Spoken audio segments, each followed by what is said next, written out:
Hey friends!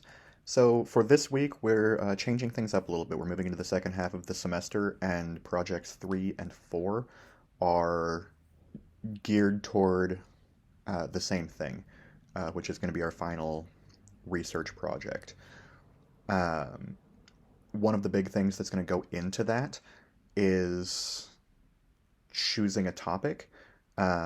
We are an accelerated course. We're only 8 weeks long, so it's not like you're going to be working with this same topic forever. But you are going to still be working pretty closely with this topic for the next month. So it should be something that interests you. And one way that I strongly recommend people start picking a topic that's not just going to be the same kind of thing that's on every "what should I write my research paper about" list that's available online and through ChatGPT and everywhere else, is by looking at some of your identities and figuring out where some of those might overlap. Because that's going to not only give you a little bit of inherent buy-in on the topic itself, but it is also going to make it a little bit more personal, a little bit more creative. Um, from my personal perspective, keep me from having to read the essays on the same 10 topics over and over again, which it's been my experience that after 4 or 5 essays on the same topic every semester, um, I get a little bit tired of it, and generally it seems like my students don't enjoy writing on those exact same things over and over again either. So, to stay away from like a lot of the ones that get done to death, student athletes getting paid, federally decriminalizing marijuana, abortion, gun control, all the things that the House and the Senate can't get figured out at this point. Why why would we delve into those? Um, but what I recommend for that is, as a pre-writing step, digitally, paper, whatever, come up with a list of 20, 25, 30 identities that you hold and then start looking for intersections with those. So for me personally, there are some very obvious, easy answers. I am an English professor. I am a folklorist. Um, I am an online instructor. I am a lion here at Lindenwood. In the past, then I have been a badger and a bulldog and an Aggie and a fighting Irishman and now that I think about it, I don't think that other school that I used to work for has a mascot. Um, so those are all, very occupational for me.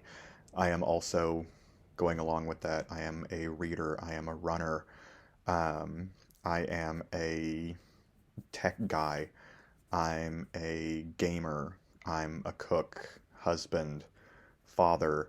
Um, as of the beginning of our course this summer, then I'm a caretaker for chickens. I guess. Don't ask. Long story. Um, but you can start putting some of those components together. Like for me, being a runner, I am not interested in being fast at all. That's just not there for me. It's literally just for my heart health. So one of the things that I have done research on in the past was figuring out what what kind of distance should I be aiming for to get the biggest heart health benefits. And obviously, it's going to increase as time goes on.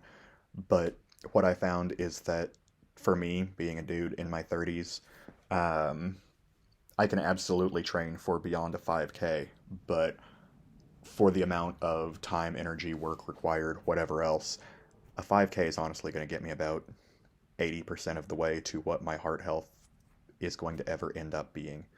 Um, and that did require going through and digging up a lot of stuff, but that was just, a lot of my identities are I'm a busy dude, and also I want to be a runner for my health.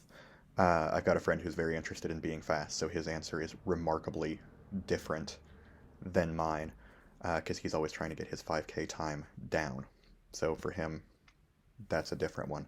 Um, if I were looking at runner and gamer together, what what sort of effect does gamification have on exercise through games like Pokemon Go, things like that. So that's where I'm going to recommend starting to think about your topic as we get into this proposal and the annotated bibliography that we're doing a rough draft of in Project 3.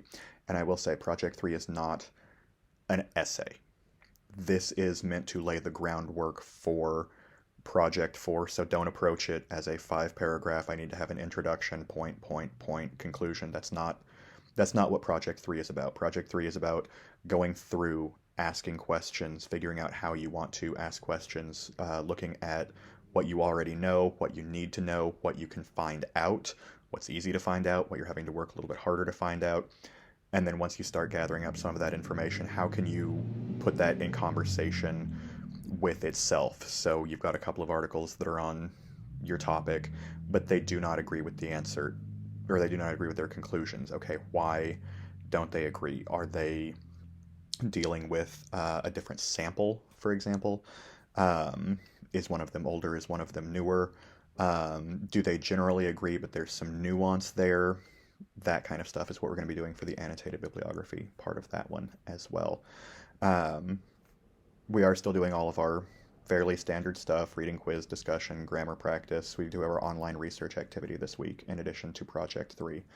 But the big thing that I do want you to be working on is really thinking about what topic it is that you want to pick, just so that you're not stuck writing on something that has been so massively overdone, so massively overreported on. There's a ton of disinformation out there. That's not what we're interested in. I want something that you are interested in, um, but not that people are going to constantly be fighting about, because ultimately, whenever you get into the stuff that people are constantly fighting about, that probably means that they are straight up disagreeing on what the definitions involved are, and it's really, really hard to get somebody to change their definitions. So, yet another reason to pick something that really, really matters to you, but might not seem like it's the most important world changing thing to everyone else. And with that, have a good week. I look forward to it.